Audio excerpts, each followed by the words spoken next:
The only secret that all New Age spiritual occultists, or whatever you want to call them, share under their tongue that they don't talk about is that they all have no faith in God, but only in themselves. What is it that these people represent spiritually? If you talk to them, they will probably say, we stand for and allow for the expression of freedom, or the freedom of expression, the freedom of spiritual acceptance and expression. But what does this actually mean? What are you allowing to be brought into the world? What is it that you want to be? You want to be a good person, you want to be a righteous person with integrity, but what are you willing to allow into this world through these New Age occultist movements of, secrecy? What is it? If you are a follower of the occult and watching this video, ask yourself this question. Are you the devil's advocate? Because if you don't stand for something, you will fall for anything. What do the occult spiritualists really stand for, if anything, because of this advocacy of the devil, you could say?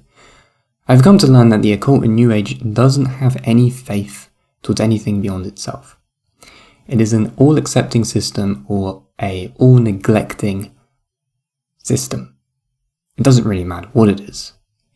And with this realization, I've come to understand that therefore there is no hope in any individual with any integrity to place their trust in something that has wide gates, you could say, and no space for judgment or for the seeking of forgiveness from anything that comes from anything above, anything that's higher.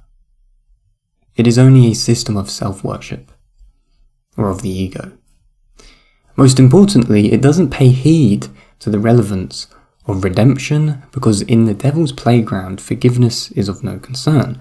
It even frames self-forgiveness in a very selfish way, whereby humility towards anything higher than oneself is always non-existent. Through its communities, as you would see online and in different areas of the subcultures of the Western world, it always advocates in some way or another for the devil's position of toleration. Not intoleration, but of toleration. It tolerates anything and everything, basically. Which is why everything under its name, anything that is branded as a cult, New Age, or even with the word spirituality, has a warm, cozy place to stay if you go looking for it. Everything and everyone is invited to these groups of whatever they are, in which they don't represent anything of, basically. There are no lines drawn to give or bring balance to a people's conscience, or to the world, or to maintain any form of integrity to a people for everlasting life. As it says in the Bible, which I think is brilliant, enter ye in at the strait gate, for wide is the gate, and broad is the way that leadeth to destruction, and many there be which go in thereat. Virtue and integrity is thus impossible with eternal toleration. Not only do you see this in the political sphere, but you see it, of course, with left-wing ideology and all of this rubbish, but you also see it with the spiritual or spiritualist movements that are very, again, you would say, more in the left-wing spectrum of things, if we're talking about politics or anything like that. But again, it is that of eternal toleration, that we tolerate anything, that we accept anything, and therefore stand for nothing. Because it's a replacement of the traditional religions, and therefore there is no moral compass within these spiritualist movements. But I guess you would say the moral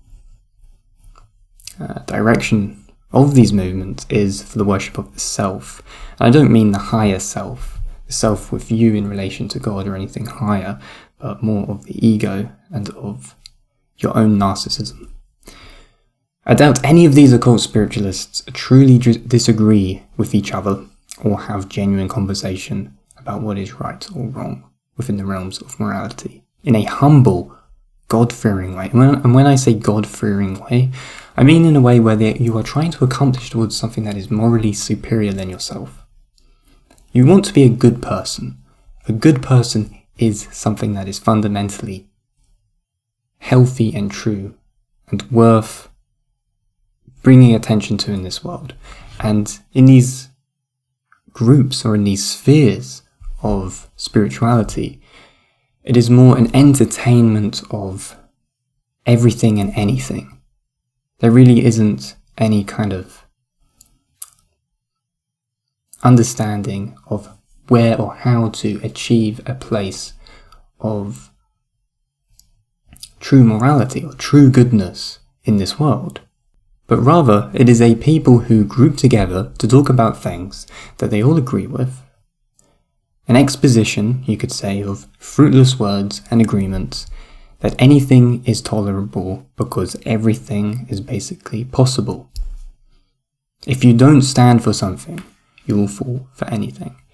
And to put the spiritual and the religious world aside for a minute, if you don't stand for something, you'll fall for anything. And this is even relevant within the domains of discipline, developing integrity, being someone who is trying to reach new values, new goals and things like that. So if you want to talk with me very briefly on a discovery call about ways of developing discipline and how I implement coaching into people's lifestyles with my work, then make sure to book a free consultation call down below where we can talk about these things in much greater detail to see how we can possibly work together in the future with regards to things that you want to develop your success towards.